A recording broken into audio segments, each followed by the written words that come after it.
Hey, Brannon Beliso here. I hope you're living your best life. It's Friday. Can you believe it?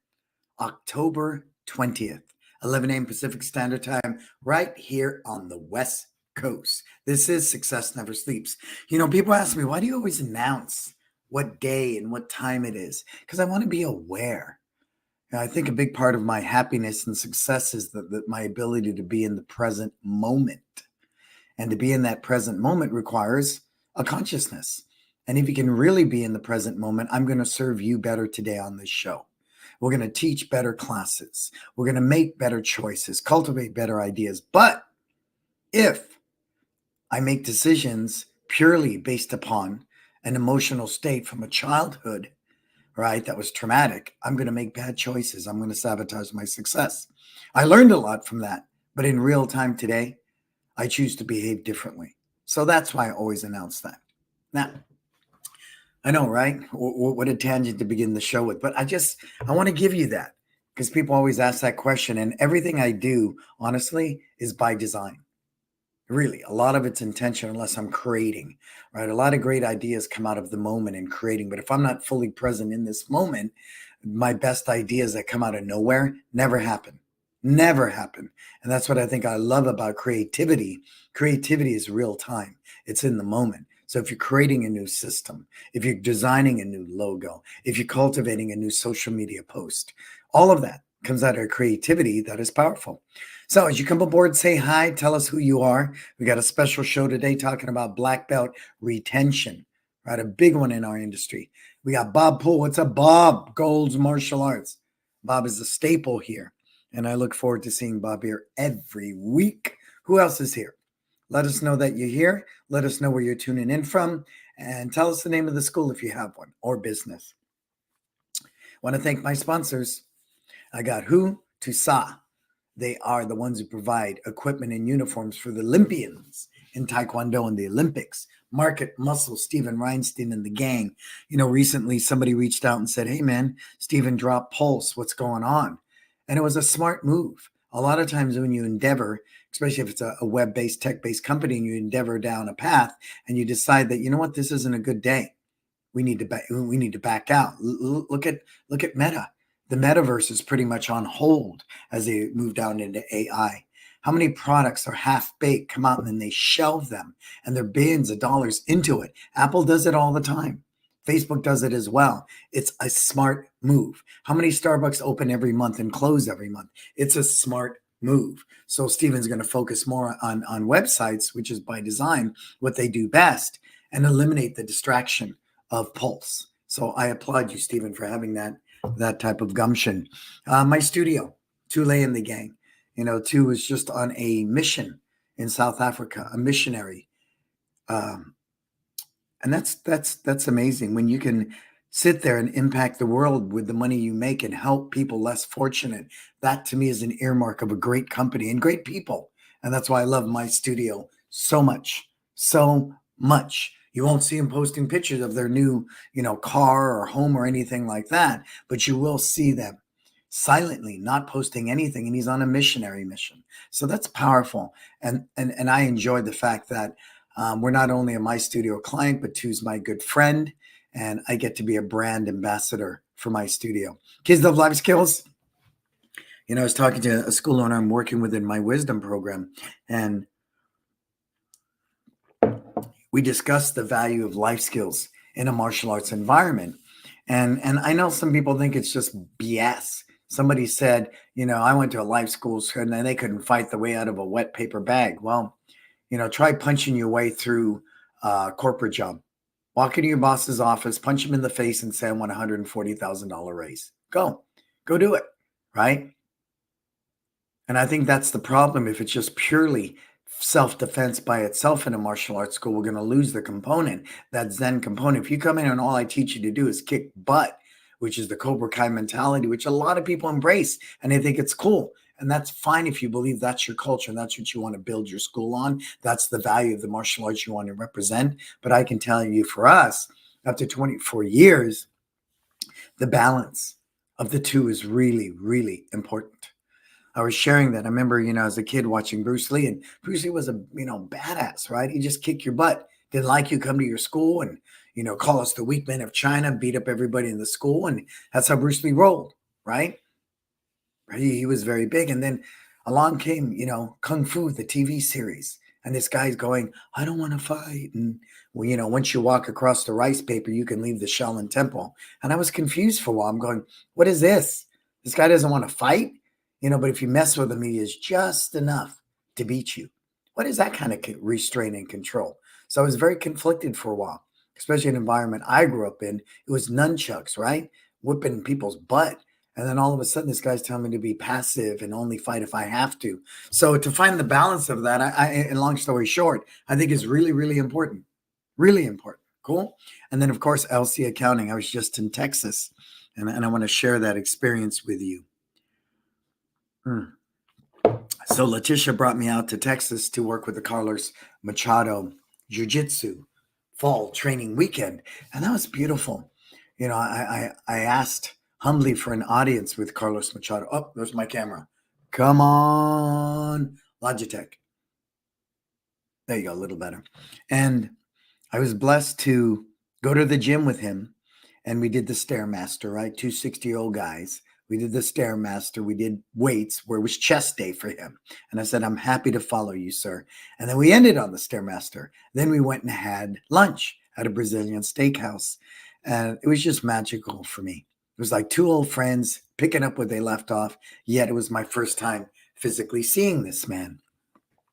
And then we had him on the show, and, he talked about exercising demons. He talked about, how much he can be a better version of himself, and how he can talk about he was a work in progress, things I say all the time. And that sense of humility is, ironically, not ironically, it's their purpose statement. Train hard, stay humble, right? Train hard, stay humble. That's their whole culture. And it's brilliant. It's brilliant. And the big thing we shared that I think is very consistent today with what I witness is that most martial artists still are not business people, because they think if they're a business person, they're selling out their art and they're, compromising. The yin yang again. I believe great art, great profit. You can have great martial arts and you can make a lot of money. We took a system that's really hard and obscure like Kenpo, and we've turned it into a $2 million business. So you can do it, but I believe in Kenpo. See, that's the difference. I believe. No difference in the Horowitz guy going back at a time that, hey, man, we're going to have lattes and ventes and macchiatos and all this stuff, right? And it's called Starbucks. And people are looking at this guy like you're freaking nuts. Nobody was really drinking coffee at that level, like we see today back then. But the key is he believed. And the belief has to begin with you. And when I saw hundreds and hundreds of people come to this training to get ranked, the tournament, all, they believe in train hard, stay humble. So if you believe in your art, then you need to believe if you're going to make it a business, you need to become a great business person, great at social media, great at staff training, a level 5 leader. And that was pretty much the gist of my talk. You love your art. You want to take care of your family. You want to provide for your team. Then you better become a great business person. Otherwise, get a day job and call it a hobby. And that's fine too, if that is your version of success. Cool? Hey, what's up, Vincent? How's it going, sir? From Chicago.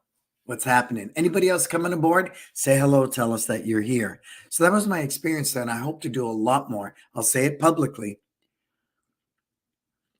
I hope to do a lot more with Carlos Machado and just to perpetuate jiu-jitsu and help him bring his vision and what he wants to provide for his legacy in the years to come. I really hope to become a part of that, to help them nurture their affiliates and school owners to become great business people and recognize they don't have to compromise their art.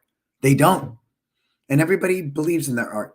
Vincent, you do Taekwondo. You believe in it, and you should. That's what made you whole. That's what gave you confidence. Don't let anybody tell you that. And I saw that somebody said that Taekwondo was BS after they, studied Taekwondo. I think that's lame. That's lame. You want to prop yourself up by claiming someone else's art sucks? I don't think it's cool. I think every art has its value. It really doesn't. Like Bruce Lee said, take what you need and discard the rest. Cool? All right. So what do we got coming up? November 11th through 14th. It's Time Live Balance. We only have a few spots left for the 4-day experience, which I'm very excited. The 4-day experience is really what it's about, but you're welcome to come for one day. Sunday, November 12th, all business. You can come for 2 days.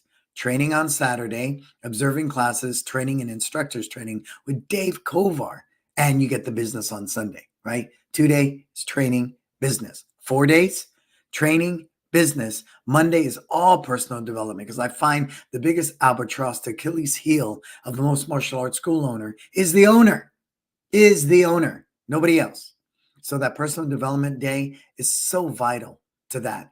And then Tuesday, November 14th, all wealth building in the morning with Sam Ion, lunch at Benihana's, and then we're going to strategize our 2024 in the afternoon. You need to come for 4 days.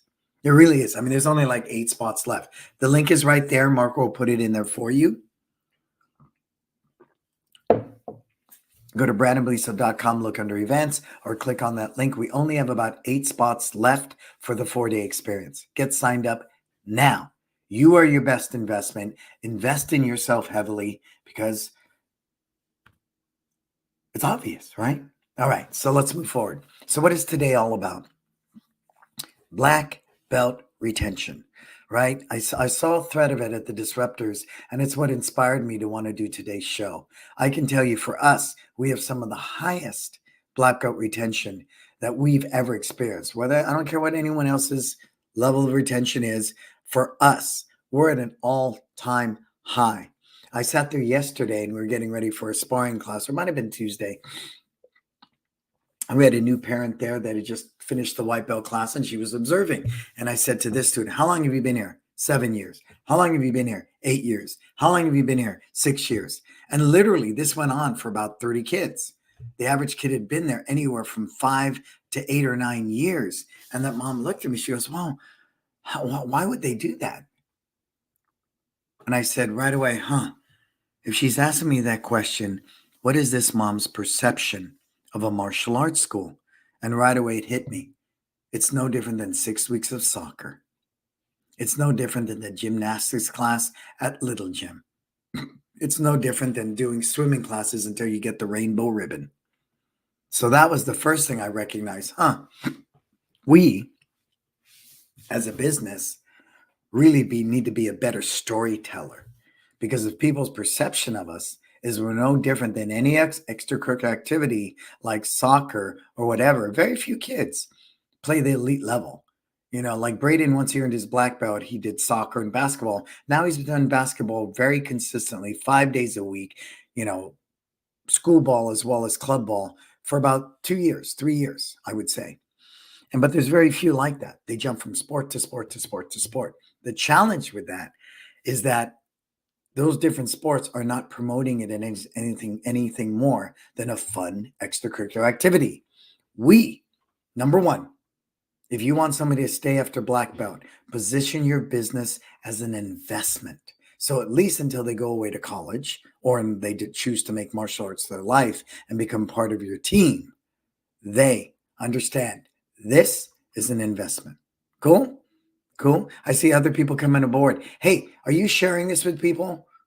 Share this with somebody right now that could benefit from our learning. Post it at the different groups that you're out. Do that for me. I'd love you for it. I would appreciate you.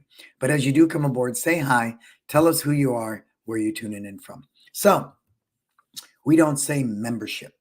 Number one, we would never use the word membership, nor do we call our school a gym, right? Academy, it's a lot of jiu-jitsu places say academy. That's cool too.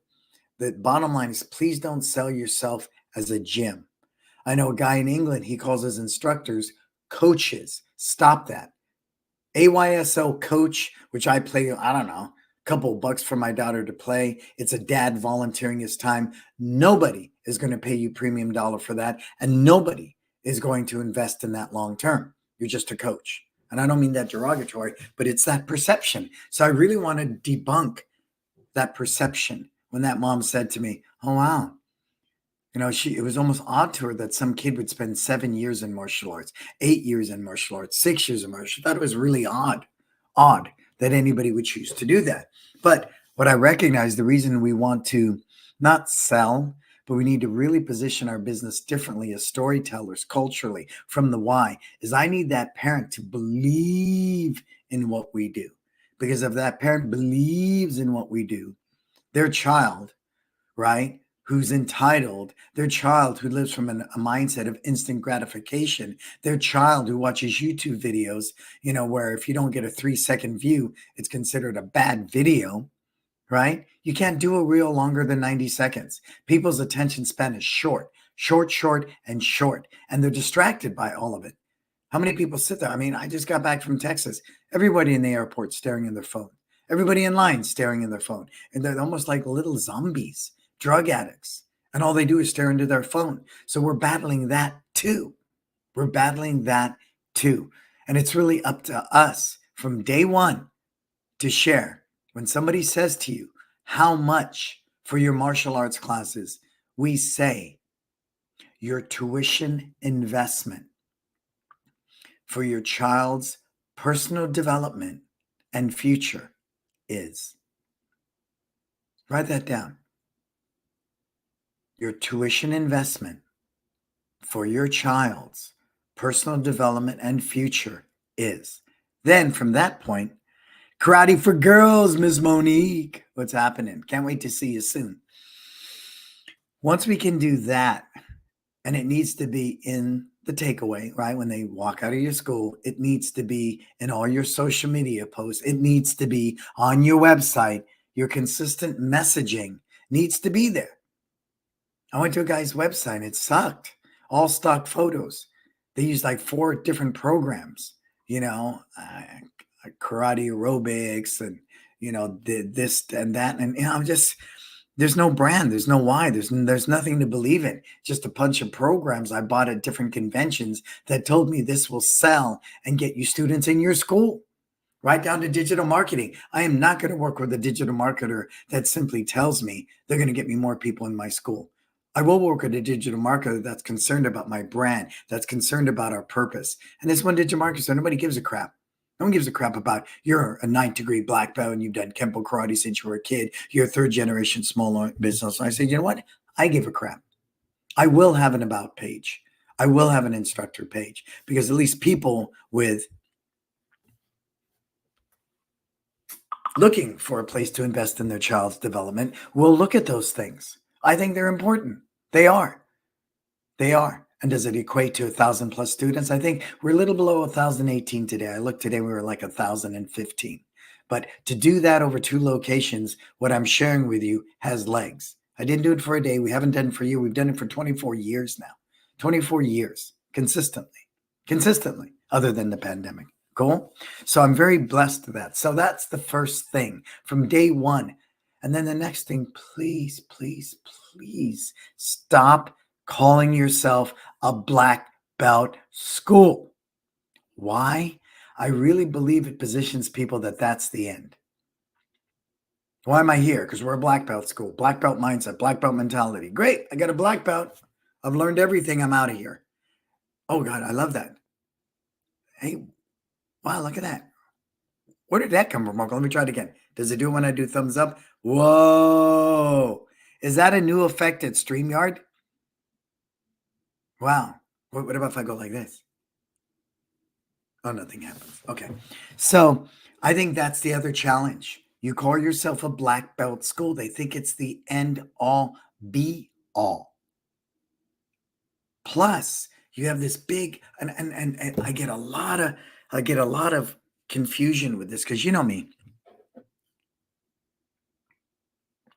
I'm very big on my brand. One Martial Arts. The post I made the other day, which happened organically, was just brilliant. I'm going to say it, brilliant. We have a picture of a child that had a meltdown. She was like 4 years old in our Excellent Kids division. She had a meltdown at the tournament in the middle of it. Her parents rushed out. My team moved in. And if you look at the picture, this kid's standing there with 2 of my team members and her parents surrounding her, supporting her in that moment.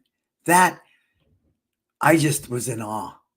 I was at a distance where the medals were giving them out. I looked over. I was in awe.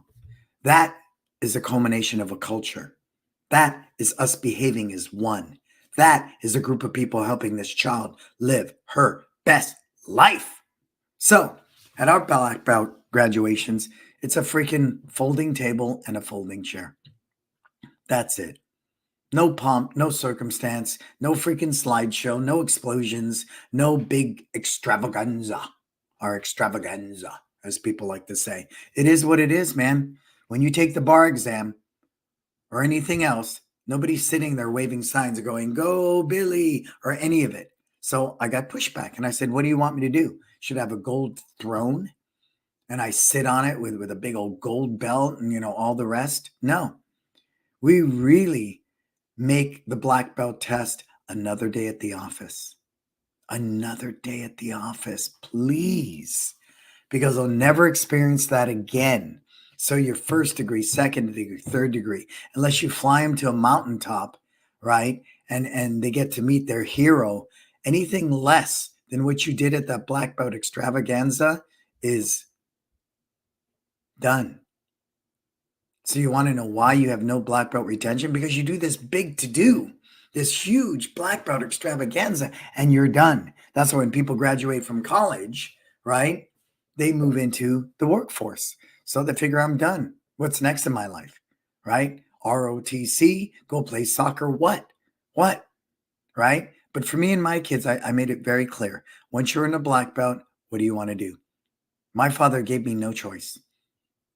You're a black belt. That's all you're going to do. You're going to teach here. You're going to run the family business. That's it. Right? That was it. That's what I was told. That's the way it was. And it took me 12 years to get a black belt because that's the way it was back then. So I believe there should be something, more about it, but it shouldn't be this over-the-top event where they feel this is it. I've arrived. I'm here. For me, once I earned a black belt, then I was truly ready to learn. I really was. So for me, I want to be mindful of that if we promote it like another day at the office, I think that's a good day. That's a really good day. And to fall in line with that, I think this is super important. And if you have questions about this as we go along, put it down, please. Put it down. And new people coming aboard, say hello. Tell me that you're here. Is that once they're in a black belt, then you go into this mythical, magical thing of you must teach, you must do this, you got to do that, right? And there's no real structure of how to progress from black belt to first degree to second degree to third degree to fourth degree. A lot of places don't have any of that, right? You just simply train, and then when you're told, you're told. Like I recently got promoted to ninth degree, and I shared where I come from. You would never ask your instructor, when do I rank? When do I test? When is it happening? And the last time I was promoted was 8th degree. And that was 15 years ago.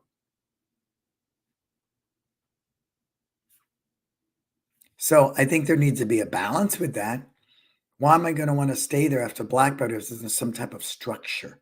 If I don't have a clear path to first degree and a timeline, and a clear path to second degree and a timeline, with a set curriculum that builds upon what I did to get to a black belt, but also enhances and diversifies. Like, we're kata heavy. We moved a lot of these katas up into black belt. So now we literally will have a kata take over the whole 3-month cycle. And that's the next part. Okay, stay with me. For us, every degree takes 2 years. Okay. Oh, wow. All right. Hey, look at that. What's going on there, Marco? That's new stuff. Hey, look at that. Hey, new stuff. Let's do this one again. Oh, man. Wow. Oh, Marco's messing with me. Is that you texting me, Marco? No. So the way we administer curriculum to close to 1,000 students, because some of those are kickboxers and stuff, right, is that we have a very clear path. We post it in the newsletter. It sits up on the wall. It's announced in all the classes. We provide them with the links to the curriculum videos. We have a learn week. We have a earn week, right? And we don't count on you practicing. That's we don't even put that into the equation. We design curriculum where you can come to class on Monday, learn it, drill some of it in class, come on your B day and spar, come in the next week, earn week, drill, drill, drill, drill, drill. By the end of that class, everybody can earn their stripe. So when you're managing curriculum, think about that. Think about that. We used to, when I first started creating curriculum, I did one kata for one stripe. No way you're learning and practicing and somewhat efficient to be able to demonstrate a kata in a 2-week period. That's insane. That's just insane. And as we go through our next incarnation, we're going to balance that again. We're going to trim even more fat. Trim even more fat because I want better martial artists. And if you want to get real, in a real street fight or in a real ring, you use 3 to 4 techniques, right? Honestly. So moving from simply memorization to comprehension and learning and efficiency is really big for us. Just you, as an instructor, must know how to disguise those drills. Now, I know I kind of diverted into curriculum for a moment, but very clearly, learn week, earn week. So over a 3-month period, you earn 6 stripes. Month 4, review, then test out and get a belt. All done in our classes in month 4. There is no big gym we ran to do testing every 3 months. It's all done in their classes. And that was revolutionary for what we do. Evolutionary, revolutionary. Which one, Marco? Because we tried it, and how many people didn't show up because they had soccer on Saturday or something else? The minute you mess with their schedule, you have challenges. A lot of challenges. That's why make sure that testing falls right in line with their classes. So that was huge too. So guess what happens after you're in a black belt? You show up to class on Monday, you have learn week. The following week, you have earn week. At the end of 3 months, you test out and we put a level 1 stripe on your belt. You do that again for the next 2 years, right? Because it's 2 years to a degree. As you finish up those 2 years, you have 6 level stripes on your belt. That's it. That's it. And then you test out for first degree. So see, so that was huge for us. Freaking huge. When they recognized, so what happens now? Just like since you were a white belt. You come, there's learn week, and there's earn week. Oh, wow. So that systematically didn't change. And that was what, once I did that, I cannot tell you how our retention improved because it wasn't like, so what now? Am I done? No. It's another day at the office. This is learn week. See you on Monday. It's learn week. Oh, okay. That was huge for us. Another big thing to help with black belt retention is we have black belt workshops every month. So it kind of gives that special je ne sais quoi, that extra thing for black belts, right?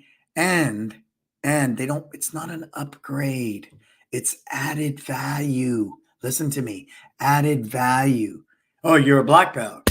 Now I'm going to upgrade you to the master's program and you get the special workshop and a weapon and you're in our leadership program. And by the way, you're going to teach for free. Yeah, all that. So let me get, I've paid how many thousands, probably tens of thousands at this point of money to your school. And now you want to upgrade me. Wow. And you're going to make me pay more. Oh, okay. And so as you can hear with the sarcasm in my voice, that's just not my thing. We are one. See, culturally, we are one. So everybody flies first class, like Southwest Airlines. And we had that discussion, right? You go on to Southwest, right? Depending what group you're in, everybody flies the same. That, for our why and purpose, made a lot of sense for us. For us. Now, I fly first class whenever I can. I get it. But what is that like for the people? You see it. You're first class. Nobody's loving you because you're the first one on the plane. And then when you're sitting there with your glass cup and your champagne and all this stuff, and then economy walks by you to get to economy, nobody's smiling at you, giving you a thumbs up. They're cursing you under their breath. That's why, if you noticed, who's with me on this? Some of the bigger airlines with the planes, when you walk into first class, do you notice how they turn to the left? And nobody in economy ever goes past them. That's been something I've recognized in the past decade. And that's smart because it doesn't improve the flying experience when I'm walking by you in first class going, I hate you, you suck, right?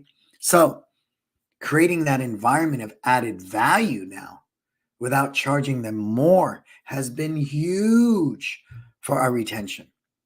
What else has been huge is our black belt instructors training experience. Now, I try to make it a real habit not to invite somebody into our instructors training program unless they are a black belt. Oh, there's the camera again. That's us. But like Hanshi Dave Kovar says, plant seeds early and often.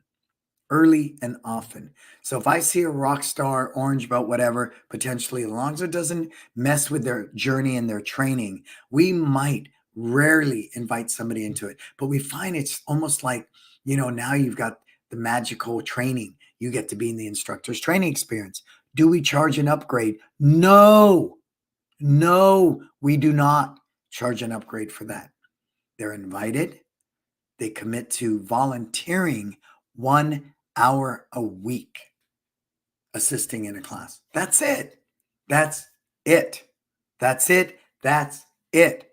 In exchange, you must come to instructors training because you cannot support us in classes unless you do instructors training. So I think the big thing with that is when you sell all these upgrades and you charge them more, I've spent so much money with you. You're doing what? It doesn't make sense to me. It doesn't. If anything, I'm really looking at them as a potential instructor, at least through high school, right? Especially if they're a 14-year-old black belt, hypothetically, right? We're in that position. So the leadership adds a lot of value, a lot. So once you become a black belt, we're looking, but make no mistake, you need to be mindful. Some of those black belts never want to teach. Never, ever want to teach. So once you force that down their throat or make that the natural path because you're always trying to improve your bench strength, you could lose a lot of people.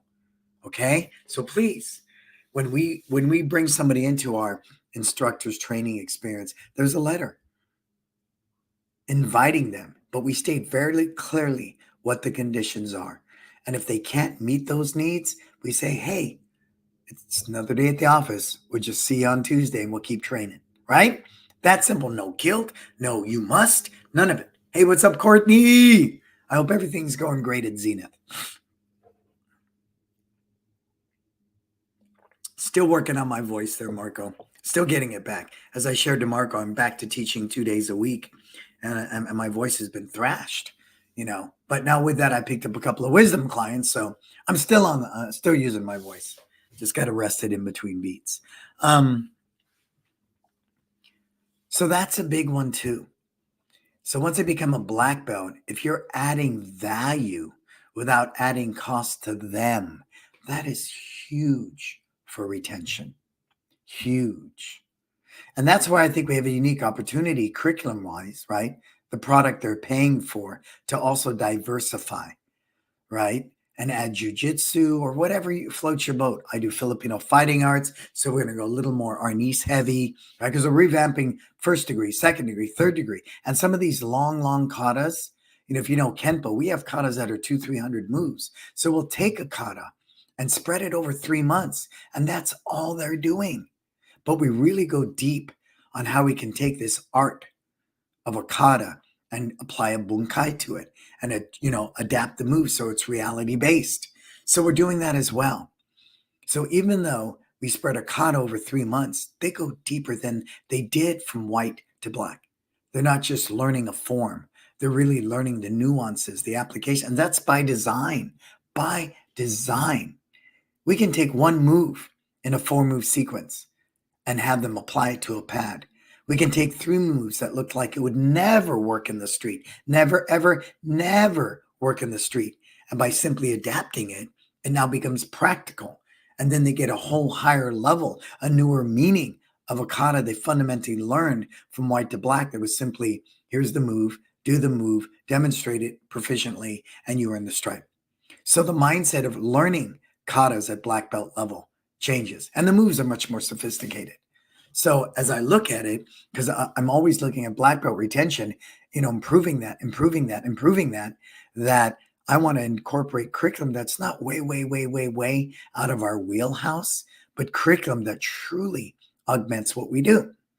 I was working with a wisdom client. He says his instructor called it softening them up, right? So they kick punch, then they throw you. In Kenpo, we used to be Kenpo Jiu-Jitsu. So we want to kick punch, lock you up. So as I'm developing this relationship with Carlos Machado, I'm considering, potentially maybe becoming an affiliate, maybe taking, certain stuff, because I want to mine him and say, great, if I had to teach somebody only 4 things ever in jiu-jitsu, what would that be? If I have this technique, this combination, right? Check the cross, hit him in the face. What's natural, right? Would you shoot? Would you do what? And cultivate self-defense techniques that will appeal and make a black belt more proficient. Because I think jiu-jitsu is an amazing art. But because we're stand-up and we're strikers, I think it's a perfect marriage. Will I call it MMA? No, not at all. We will still always be one martial arts. That is the brand. That is what we do. Do you think the average parent's going to know whether you're using Kung Fu, Judo, Taekwondo, Kenpo, or Jiu-Jitsu? They have no idea. But I want to orchestrate this curriculum at a black belt level to improve that retention. And pay attention. You can't just introduce something brand new. You have to make sure that you've somewhat brought it from white belt all the way through. What's up with my camera today? Help me. Sorry about that, Marco. Sorry about that, people. If you can fix that, Marco, on your side. Oh, wait. It's looking at me. Let's see. As long as you can hear me, right? Let me see if I can fix that camera. I can't. Go into settings. Stay with me, folks. Stay with me, okay? I'm going to get out of this camera and come right back on you. Did I mess it up, Marco? Sorry about that, folks. I'm trying to fix this camera for you. Can everybody still hear me? Tell me you can hear my craziness. There we go. All right. So I'm ever mindful of that. What I see challenging, and then this is curriculum has a lot to do with retention. I'll watch somebody do 3 months of a weapon, then do 3 months of jiu-jitsu, then do 3 months of stand-up.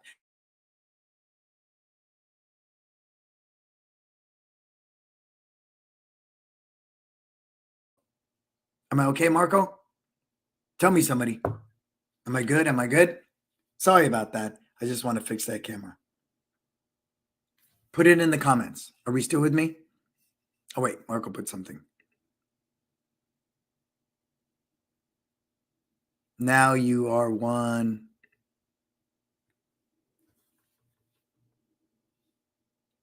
You were pausing. Are we good though now, Marco? Could be the signal in my home too today. Okay. So it seems to be good now. So in curriculum design, I'm mindful of that. And when I see schools do that, some guy said, well, we spar for 3 months. Then we don't, I said, then you don't spar for a year? Well, then after 3 months, then we go to, Filipino weapons. Then we go, I said, there's no cohesiveness there. You're better off making one stripe, a sparring move, one stripe, a self-defense move, one stripe, one arnis strike, one stripe, jiu-jitsu grab, you're better off doing that and building on it than doing these segmented. So same thing. If I'm going to introduce something at black belt brand new, that's going to make every black belt feel totally inadequate. But if I introduce a little jiu-jitsu at white belt, year 1, year 2, year 3, year 4, by the time we get into black belt, they at least have a familiarity with that curriculum. I hope this makes sense to you because I'm huge on curriculum design. I'm working with a wisdom client that does Kung Fu right now, and I'm loving it. It's going to be so much fun. Because curriculum is the heart and soul. It is the food in the restaurant. And if you want to improve your black belt retention right now, definitely go through your curriculum with a fine tooth and fix it. Cool? All right, let me take a drink.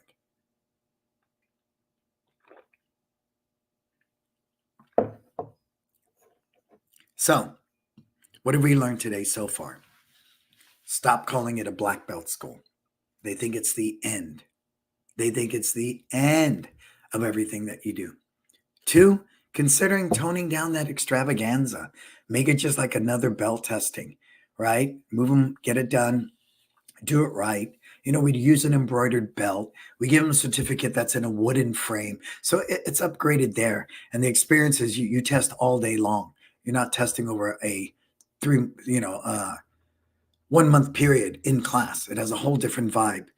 Be mindful of that and stop calling it a black belt school. Stop doing this huge extravaganza where they feel like it's the end all be all, right? And then curriculum wise, make sure the way they flowed from white to black, they flow from black to first degree. Huge. And then add value that's not designed as an upgrade and you're charging them more for. I've earned this as a black belt. I've spent tens of thousands of dollars with you. I've earned this. And now you want to charge me more? Think about that. Think about that. And so I think for us, the fact that we have no belt testing fees is also huge, huge. Because some schools will do a cumulative belt testing fees. Put it in the comments if you've ever seen that one before.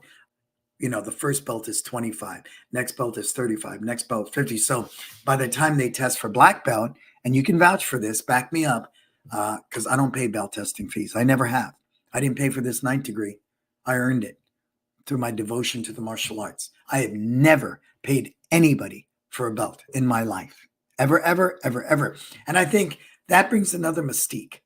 When you're paying somebody $500, you expect your kid better freaking pass. They better pass, right? Or I'm coming after you. You didn't prepare my kid right. What do I pay you all this money for, right?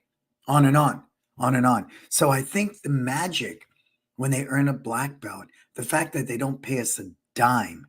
What does that belt cost me? A nice embroidered belt? 35, 40 bucks? What does a nice wooden frame and diploma cost me? Another 20? Then I have staff I got to pay on payroll that day. So what? Let's be generous. Call it $1,000 investment for this testing to retain that black belt for another X number of years until they go away to college. That's a good day.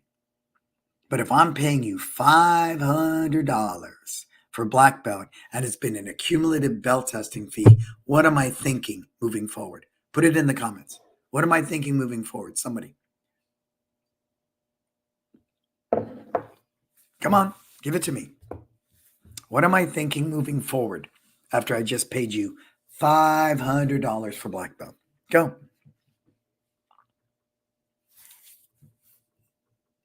Participate with me, people. Tell me, what do you think the average person's thinking after that black belt test?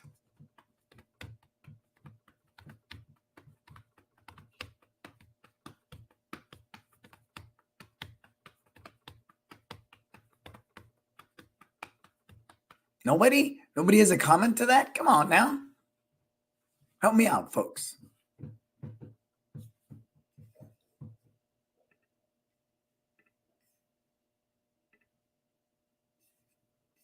I know, right? There it is. Marco says it's just going to keep. Exactly, Marco. That's exactly. They're going, well, what is first degree going to cost me? Tell me what value is there. Tell me what retention quality is even remotely there. If I'm going, wow, what's first degree going to cost me? Because it's always gone up, up, up, up, up. And if that's the culture you want to perpetuate, who cares what I say? Okay. I'm not saying it's bad. I'm saying it doesn't work for our culture. And you have to make that decision if it works for you or not. Right? Not my thing. And from day one, everything is month to month in our school. Month to month. So it really, we're always investing in that relationship. We're always. Which brings me to my next one, the life skills component. You need a great life skills component. And that is why I created Kids Love Life Skills. It was in my own schools that I created it because I recognized that today, 3% of the population will ever get into a fist fight? So the other 97, I'm more concerned about the 13-year-old girl that's going to wake up today, that's been cyberbullied, that's going to take her life. That's the bigger concern. How to negotiate post-traumatic stress syndrome after the pandemic. How to deal with so much information overload between TikTok, Snapchat, everything else, exposing our kids to the war in Ukraine, what's going on in the Middle East. If I was a kid, I'd be freaked out. How do we help kids create balance? How do we create kids to be more resilient and maintain confidence? How do we create kids to have a positive attitude? That is what we can do better than soccer and everything else, and will no longer be viewed from that mom's eyes from Tuesday as an extracurricular activity. Now, I've done this 56 years. I don't expect anyone to do the martial arts for 56 years. I don't expect anyone to own a school for 24 like we have. But I do expect us, as servants of the community, to provide a safe, nurturing environment that empowers people to live their best life. So that life skills component is imperative to what we do. Indeed, we can teach them what community means and how. Thank you, Margo, because I'm blind without my glasses. Instead, we can teach them what community means and how it can be part. Yeah. And it's so, when we did this tournament on Sunday, we recognized, because we haven't done a tournament in 4 years, most of the kids there had never been to one of our tournaments. I cannot tell you how many people were thankful because it challenged their kids to do more and be more, to truly elevate their game. And I realized afterwards, people paid us for this, took time out of their Sunday. Wow. And they're thanking us. Let me thank you for inconveniencing me on the Sunday and asking me for money, right? See, that's what it is when people buy stuff. That's what it is when you position your business as a sale, upgrade, bell testing fees, built-in retail. Study this sales script. Michael Gerber said it so well. If you sell people, they'll buy from you once. If people believe in what you do, they will buy from you again and again and again and again. And we witnessed that during the pandemic. We went from 1,000 down to 750. But to be running 750 students virtually, and then they followed us into parking lots, that's amazing. That's amazing. And that picture that I posted, maybe you can find it, Marco, and throw it up here on the screen. Let me challenge you, Marco. It's a picture of 2 of my instructors and the parents around this kid. See if you can find it, Marco. Grab it. Grab it if you can. And I'm proud of that. I'm proud of that. The fact that I have not taught in San Francisco for 6 years, I'm proud of it. I've created a business. More than that, I've created a community that serves me as much as I serve them. Because we're one. Like any relationship, if all you do is take, there's an imbalance. If all I do is give, there's an imbalance. But when you create this synergy in a culture, I don't know, my numbers people, my KPI people are going, listen to this freaking California kumbaya tree hugging guy. Look at Apple. I'm telling you, listen to me on this one. When you create this synergy between people of like minds, magical stuff happens. So if you can find that picture, Marco, grab it, throw it up. And that's what I'm talking about. Meaning over metrics. KPIs get in the way of purpose. I study my numbers. Don't make any mistake. I know my numbers. I know what we got to do. Me and Letitia are strategizing constantly. I understand that. But make no mistake, I would never let it supersede the power of our culture. And that's why our black belt retention is so high. All those things add up. All of them add up to why we have high black belt retention. So what are your big takeaways? Give me your notes. I'm going to start winding this thing down. Let's start by mentioning we have It's Time Live Balance coming up. right? That's coming up November 11th through 14th. Please be. There it is. Look at that. Okay, great, Marco. Take a look at this. I didn't prompt this. I didn't instigate this. This is what happens organically when you create a culture, a purpose-driven culture of why. They all supported this young lady on living her best life. She had a meltdown. She's like 4 years old. She was in the middle of an event and she had a meltdown. Look at the concern. Look at mom. But look at the instructors to the right. Everybody's leaning in, down at eye level, supporting this young lady. That is freaking magical. That is unicorn stuff, right? Tell me it's not. And I was over at the Meadows and I looked over and I saw and I had to take a picture of that. I was just like in awe because you get people to believe in what you do, obviously by the actions. My team believes in what we do. The parents believe in what we do. And hopefully once the child got over her meltdown, she believes in it too. That's magic. That's it. Take a look. Take a look. That's it in a nutshell. Now, social media wise, even better. I mean, see, you can't buy this type of press, people. The one logo prominently displayed on the back of his uniform, the bags in the background, everything screams one. But what I wrote about it is what makes it a story. Just go find it and read it when you get a chance. That's what makes it a story, people. I'm telling you. But if you don't begin with the clear why and purpose from day one, we are an investment for your child's personal development and future. It's at the website. It's everywhere. People get. And ironically, her sister is in our youth karate. I will be proud and probably be able to say to you 5 years from now, both those girls will still be there and they'll be black belts. Cool? All right. So November 11th through 14th. I think there's like 6 spots left. I just saw them come through my phone. 2 more people booked. There's 6 more spots left for the 4-day experience. You are your best investment. Invest in yourself. I'm not talking about being in freaking Las Vegas, with the getting dumbed down by a bunch of salespeople.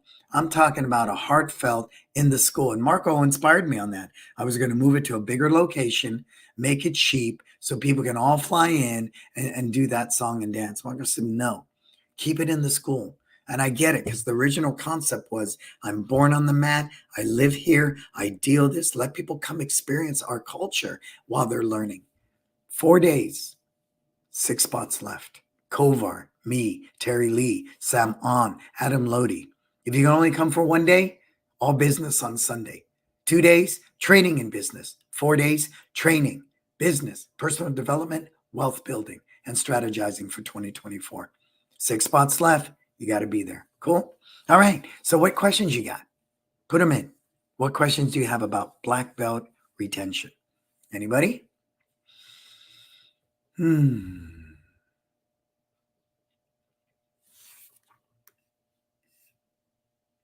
All of you in the cloud, say hi.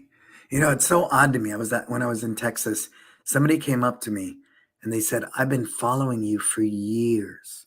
And I said to him, why don't you ever say hi? Why did it take so long? I said, I don't know.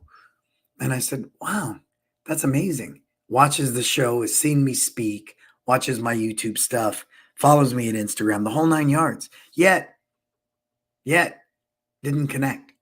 So I took it upon myself to spend about an hour with him because then that tells me I need to do a better job. I need to do a much better job. Ivan! Hey, Ivan, what's happening? It's good to see you here, sir. Good to see you here. And so what do you think? What's your big takeaways? What are you going to take from today's black belt retention?